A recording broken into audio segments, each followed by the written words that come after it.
All right, so I want to talk about a covered call ETF today.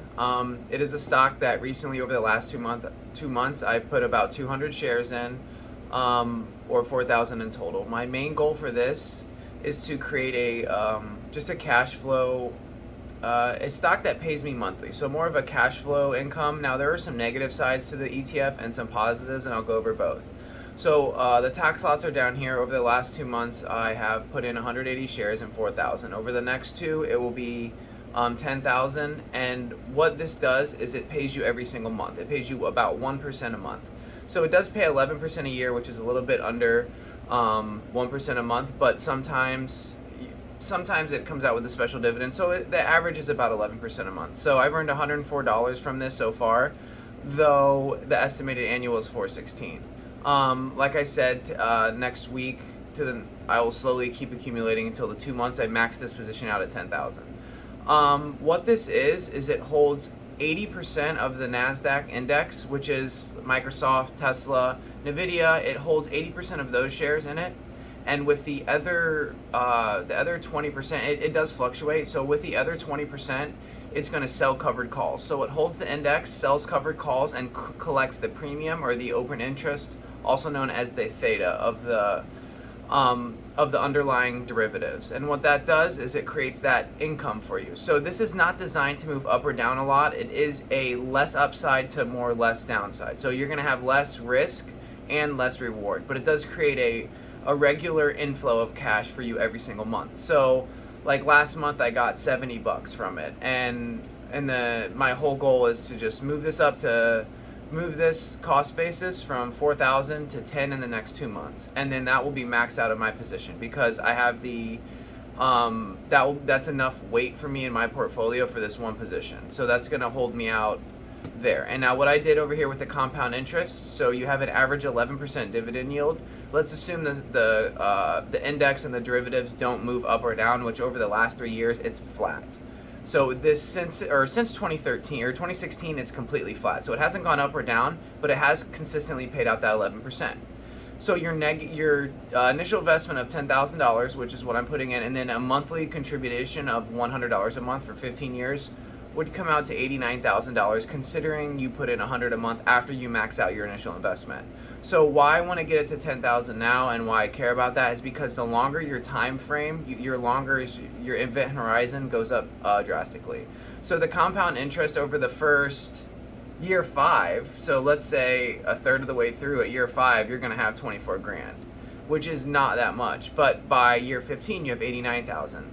So the idea of the compound interest is that it pays and increasingly growing. So let's say year 1 you make if you have 10 grand, you're going to make about $1,000 roughly, a rough estimate. So after year 1, that $1,000 then gets reinvested that I don't have to put any more work into. So after 1 year, the 10 grand earns 1,000. That now starts earning itself more on top of the original 10, and that's where the compounding starts. After year 5, you start gaining a lot of additional income from just an original investment of only 10 grand. So the 180 shares are all that I wanted to put in now.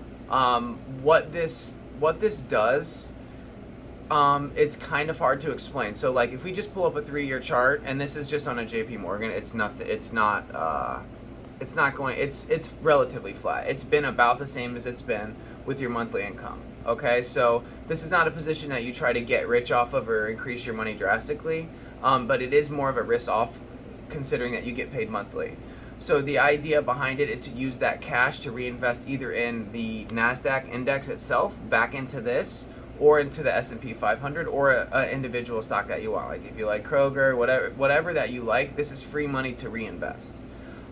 There's risk to everything. So this does have some risk to it, but one of the negatives is the tax deductions that you're going to pay on the money. When you receive cash dividends, you pay taxes. So if I were to buy a stock at $100 or 10,000, I don't have to pay taxes until I cash it out.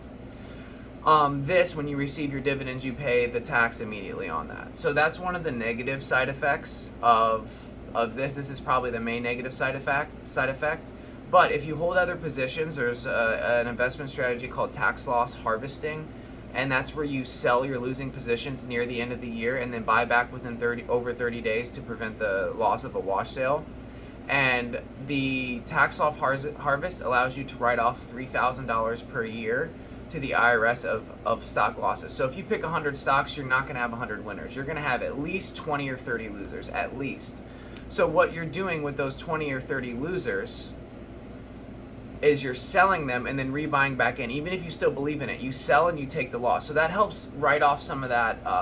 If you're going to pay 20, let's say you're paying 20% hypothetically in taxes, and you write off that $3,000 in losses, it helps balance out through that dividend. And then you're holding the stocks that are up a lot because you're not going to sell and take the tax penalty for that. So that's where the tax loss harvesting strategy works in with this cash flow strategy as well.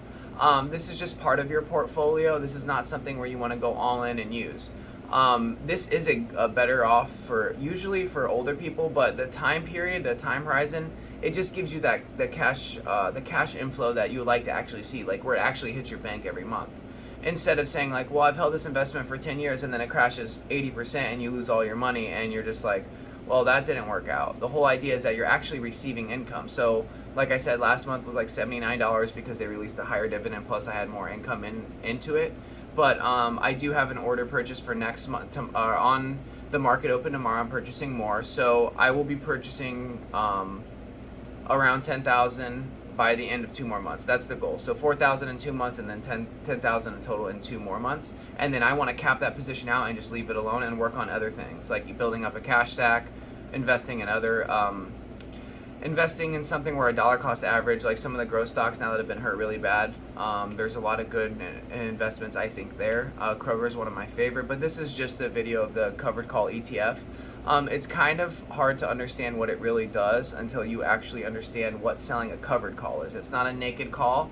It's a derivative income. So this isn't technically a stock. It's considered a covered call. When you sell a covered call, if you sell one call that is 100 shares of that company, that you're offering someone else a chance to buy at that set strike price that you sell it at. So if I hold 100 shares and I sell the call and the stock goes up way too much, well, at least I hold the 100 shares, so my max loss is capped. Also, if the company of the 100 that we're holding here, if it goes down, we're collecting the income, the open interest, if the company moves up.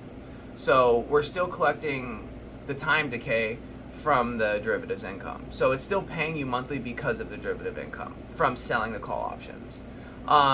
It's a newer strategy. That's why it came out in 2016. It is not it's a 4 out of 5 star rank. I would probably give it. I wouldn't give it a 5 out of 5, but I do think building that cash stack right away where that money comes into your account, like it's only been 2 months and it's 104, but when I build this up, it's just going to pay me $100 and more, $100 a month roughly. So that $100 a month I can use to purchase this same thing that then starts paying me again, and then the compound happens. Or I can take that $100 and spend it. I can use it for healthcare. I can use it if I want to go out on a date. It doesn't matter what. That's the whole idea, is that it's giving me free money that I didn't have to earn. So I did earn this $10,000, but the $10,000 now for the next 15 years at a compound rate should pay me $89. Now if I take that money out and I don't reinvest it, it messes up this whole compound line.